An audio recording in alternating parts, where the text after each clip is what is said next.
Hello friends, Assalamu alaikum. I'm Nusrat Jahan. আজকে আমি তোমাদের সাথে শেয়ার করবো how to insert text from file in MS Word Bangla. অর্থাৎ আজকে আমি তোমাদের সাথে শেয়ার করবো কীভাবে আমরা এমএস ওয়ার্ডের মধ্যে টেক্সট ফ্রম ফাইল ইনসার্ট করতে পারি। তো কাজটা করার জন্য এটা আমি মিনিমাইজ করলাম, করার পরে আমরা আমাদের ধরো টেক্সট ফ্রম ফাইলের বিষয়টা কি।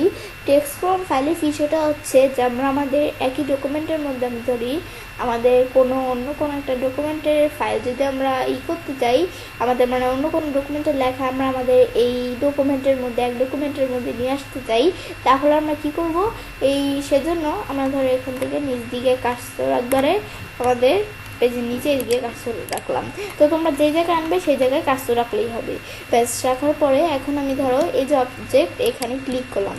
ক্লিক করার পরে আমি ধরো এই যে টেক্সট ফ্রম ফাইল এই যে অপশন দেওয়া আছে, আমি যদি এখন টেক্সট ফ্রম ফাইলে ক্লিক করি তাহলে হবে।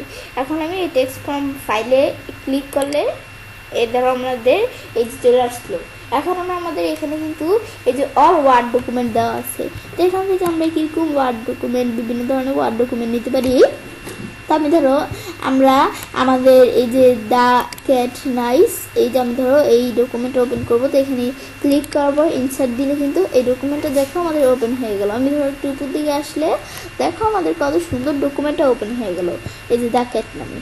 এখন এটা আমরা দেখো আমাদের একই ফাইলের মধ্যে কিন্তু আমরা এই যে দেখো একই ফাইল কিন্তু এই যে ঢাকা মেডিকেল কলেজ হসপিটাল লিখছে না, একই ফাইলের মধ্যে কিন্তু আমাদের অন্য একটা ফাইলের লেখা চলে আসছে। আমাদের কিন্তু ফাইল ওপেন হয় না, অন্য একটা ফাইলের লেখা চলে আসছে একই ফাইলের মধ্যে। তো এটা আমরা দেখার পরে এখন আমি ধরো আবার এখান থেকে দ্য ক্যাট আমি ধরো এদিকে পাসওয়ার্ড এদিকে রাখলাম। রাখার পর এদিকে আমি ধরো অবজেক্টে আসার পর এখন আমরা এই যে টেক্সট ফ্রম ফাইল এদিকে আসার পর আমি যদি আরও কোনো ওপেন করতে চাই তোমরা চাইলে করতে পারো। আমি ধরো এখান থেকে এই যে অন্য একটা ওপেন করবো। আমি ধরো আমি এটার পরে এই যে দ্য ক্যাট বা আমি ধরো ওই রেস্টুরেন্ট বিজনেস প্ল্যান এটাই আমাদের ওপেন করবো। তো দিলে কিন্তু এই দেখো আমাদের কত বড় একটা ওপেন হয়ে গেছে আমাদের আমাদের যেটা বলে ডকুমেন্ট। তো এখন এটা কিন্তু আমাদের আলাদা ফাইলের লেখা কিন্তু এই ফাইলের মধ্যে আমাদের চলে আসলো কপি পেস্টের মধ্যে।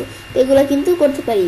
এখন আমি যদি আবার আমাদের এখান থেকে আমি সবার নিচে আসলে আমি ধরো এই জায়গায় আমি ধরো কার্সর রাখার পর আমি এখন অবজেক্টে আসার পর আমরা টেক্সট ফ্রম ফাইলে আসার পর আমি এখান থেকে অল ওয়ার্ড ডকুমেন্ট দেওয়া আছে আমাদের মানে সব ধরনের আমাদের এখান থেকে ওয়ার্ড ডকুমেন্ট এমএস ওয়ার্ডের ডকুমেন্ট। কিন্তু আমি যদি এই যে অল ফাইলস দিই তাহলে সব ধরনের ফাইলস আমরা আনতে পারি।